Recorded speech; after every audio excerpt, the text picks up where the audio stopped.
Sabe aquela história de faça o que eu digo, mas não faça o que eu faço? Pois é, na política brasileira, o discurso e a prática nem sempre andam de mãos dadas.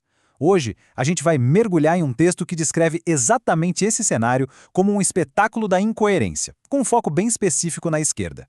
Vamos entender os argumentos por trás dessa visão. E olha, a análise já chega com os dois pés na porta, sem cerimônia. Descreve a esquerda brasileira como esse caldeirão de ideais nobres, hipocrisia e contradições. A ideia central é essa, sabe? A política como um grande show. E é com essa perspectiva que a gente vai seguir. Agora, só um ponto super importante, tá?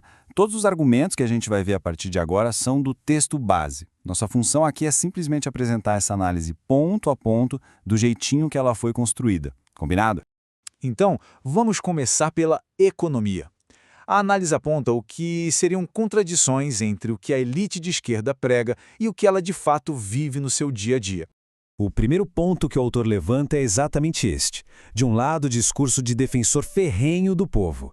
Do outro, segundo a análise, um estilo de vida que está bem longe da realidade da maioria da população. A grande questão que o texto levanta é: como é que essas duas coisas coexistem? E para não ficar só na teoria, o texto traz um exemplo bem prático. A figura daquele deputado que mora num apartamento de luxo, mas, quando as eleições vão chegando, se transforma no maior porta-voz da causa do povo. A crítica aqui é toda sobre essa aparente desconexão entre o discurso eleitoral e a vida real.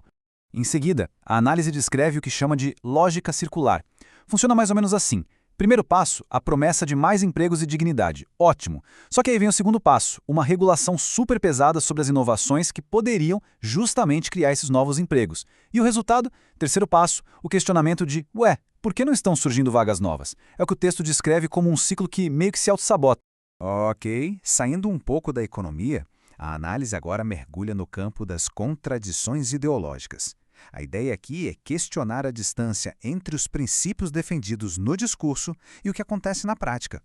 O primeiro ponto ideológico que aparece é o meio ambiente. A análise lança uma pergunta no ar. A esquerda estaria presa num dilema entre defender a pauta ambiental e, ao mesmo tempo, a necessidade de desenvolvimento econômico? E o exemplo usado para ilustrar isso é bem forte. Como é que se concilia a defesa da preservação ambiental com o apoio a projetos de altíssimo impacto, como a mineração na Amazônia? Para o autor do texto, essa é uma contradição central. Outro princípio que a análise coloca em xeque é a liberdade de expressão. A crítica que se faz aqui é se ela estaria sendo defendida para todo mundo ou só para alguns. A alegação do autor é de que existiria uma espécie de dois pesos e duas medidas. De um lado, se posicionar como guardião da liberdade de expressão, mas do outro, exigir o silenciamento de quem pensa diferente. Um princípio que, na prática, segundo a crítica, seria aplicado de forma seletiva. Por fim, a análise critica o uso do termo justiça social. De acordo com o texto, o conceito teria se transformado numa espécie de slogan esvaziado, sabe? Mais retórico do que prático.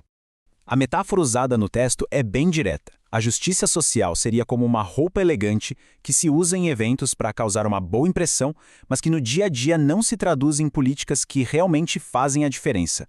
A crítica aqui é a falta de ações concretas. E assim, a análise chega ao seu ato final, amarrando todas as pontas e voltando àquela ideia inicial, de que a política é um grande espetáculo. E a conclusão do texto é esta. Na visão do autor, a vida real com a esquerda brasileira seria uma pura tragicomédia. Uma síntese bem direta que resume toda a crítica que foi apresentada. Ao final, depois de passar por todos esses pontos, fica uma reflexão que vai além do texto, né? Nesse jogo complexo da política, onde ideais e pragmatismo vivem se chocando, a coerência total é um objetivo realista ou é uma utopia? A questão fica no ar.